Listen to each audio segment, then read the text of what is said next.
So let's talk about something that's probably on your mind: AI and your career. It's a huge source of anxiety, right? Well, today we're going to tackle this very modern problem by looking at some incredibly ancient wisdom. If you've ever felt like the ground is just shifting right under your feet, you're going to want to stick around for this. I mean, let's be real, it's 2026. The whole idea of a stable, predictable career path, it almost feels like a story from a history book. AI is just tearing through industries, and skills that were gold yesterday might be, well, not so valuable tomorrow. And that creates this constant, low-level hum of anxiety, doesn't it? That little voice asking, am I doing enough? Am I about to become irrelevant? But what if the answer isn't about finding a better career strategy? What if it's about a total, radical reframe of who you even think you are? So let's take a step back from all the chaos of the modern workplace and journey into the stillness of an ancient Indian philosophical school called Advaita Vedanta. Now, the central idea of Advaita Vedanta is hiding right there in its name. Advaita literally means not two. It's this mind-bending idea that underneath the surface of all the different things we see, people, cars, computers, job titles, there's really only one single unchanging reality, a universal consciousness. They call it Brahman. And everything else, it's not fully real, not in the same way. It's more like an illusion. Okay, so let's really dive into this, because this is the absolute core of it. Advaita tells us we have two ways of seeing ourselves. On one side, you've got the Jivatman. Think of this as your everyday self, your ego. It's your name, your resume, your LinkedIn profile. It's the part of you that changes, that worries, the part that gets all tangled up in success and failure. But then, on the other side, you have the Atman. This is your true self. It's the silent, unshakable witness behind everything. It's just pure awareness, and it is never, ever touched by external chaos. And here's the kicker: it's the same thing as that ultimate reality, Brahman. The great 8th century philosopher Adi Shankara just nailed it with this quote. I mean, listen to that. I am other than name, form, and action. He's basically saying your job, your body, what you do, that's not the real you. The real you is the awareness that's just experiencing all of it. And that is your anchor in any storm.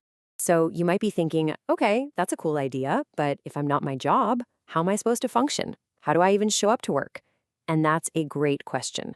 This is where we move from the big philosophy to the nitty-gritty practice with an incredibly powerful concept for how to live our professional lives.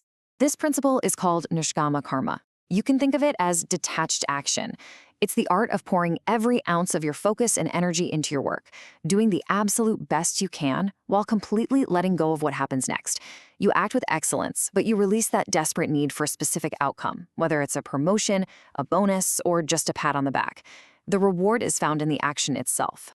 So how do you actually do this? Well, it breaks down into 4 really practical steps. First, you figure out the right thing to do based on your duty and the pursuit of excellence, not what your ego might get out of it. Second, you just give it your all. This isn't about slacking off, it's about total immersion. Third, and this is the game changer, you consciously release the result. You do your absolute best, and then you just let it go. And finally, you learn to find true satisfaction right there in the process. The work itself becomes fulfilling. So, we've got this deep philosophy about who we are, and we've got this practical method for how to act. But how do you actually weave all this into a busy life? With deadlines, emails, and constant distractions. That is where the 20th century master Swami Sivananda comes in. He created this brilliant, integrated system he called the Yoga of Synthesis. And here is where all those puzzle pieces just click into place. Sivananda took 4 traditional paths and combined them into one holistic toolkit for modern life. You've got Jnana Yoga, which is the wisdom part, understanding you are not your job title. You have Karma Yoga, the detached action we just talked about. Then there's Raja Yoga, which gives you practical tools like meditation to help you focus your mind amidst all the digital noise.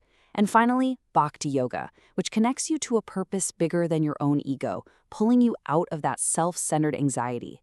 And to make this super practical, Sivananda boiled it all down into 5 simple points for daily life.